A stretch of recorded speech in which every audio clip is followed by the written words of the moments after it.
What's going on, guys? It's Unknown Player here, and today I'm going to be showing you guys another elite weapon with Advanced Warfare, and this is a very cool one. If you want to check out some other elite weapons that I've covered, check out the playlist in the description. There's a lot more of me covering all the weapons I've collected so far, some very interesting ones. Definitely check out the playlist if you want to see some other elite weapons in Advanced Warfare's multiplayer. But today we've got one of the more interesting weapons that I've ever seen out of the elite weapons, and I'll show you exactly why. This is the EPM3, a laser weapon, or kind of like a plasma rifle with the heavy weapons category. It shoots kind of like directed energy, and it's a very interesting one, obviously brand new to Advanced Warfare, kind of like the EM1 laser weapon. And this thing can shoot like these plasma bolts of directed energy at people, and you can basically fire it as fast as you can fire the trigger. You can fire these things very quickly, and they're obviously semi-automatic. Now this is a very different weapon, as I've said, because it has some very differentiated stats to what most elite weapons you would expect. You'd normally see something like some increase in some stats and decrease in others. This weapon only has +3 for the range stat, so it's got +3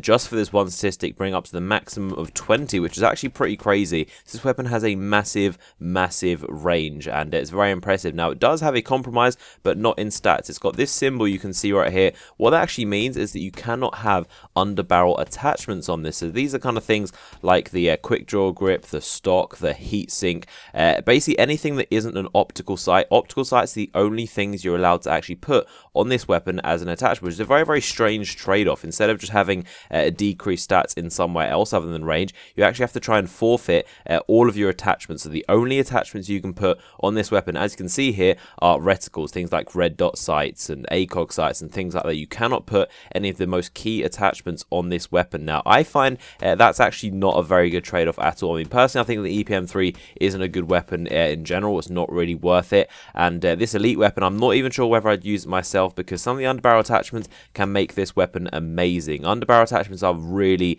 important for the heavy weapons. Attachments like especially the stock, so you can actually move a lot quicker when you're aiming down sight. You can strafe side to side. The foregrip allows you to have a much less recoil, which is massively effective on heavy weapons. Also the quick draw grip, this is almost essential for all heavy weapons, of course, because you can bring up the weapon to yourself quicker and you can aim down sight a lot faster from the hip. That's a massive attachment, and it's a really bad compromise that you cannot use that anymore. And also the heatsink, this allows you to fire it for longer without having to cool down and have to do the kind of recharge thing. So these attachments that you have to sacrifice are quite big, to be fair, and I really wouldn't recommend using it all too much. You'll just be able to use red dot sight. It does allow you to use other attachments in other aspects, but it does have the increased range. So let me know what you think about this weapon. It's a very interesting statistics, very interesting changes that it makes you use, and maybe you have it yourself. Let me know your thoughts of it. Let me know if you've used it. Do you find the extra range is actually that helpful? And do be sure to give the video a like rating if you did enjoy it. Make sure to subscribe to my channel so you don't miss out on all of my future Advanced Warfare videos. So I hope you enjoyed the video, and I'll see you guys later.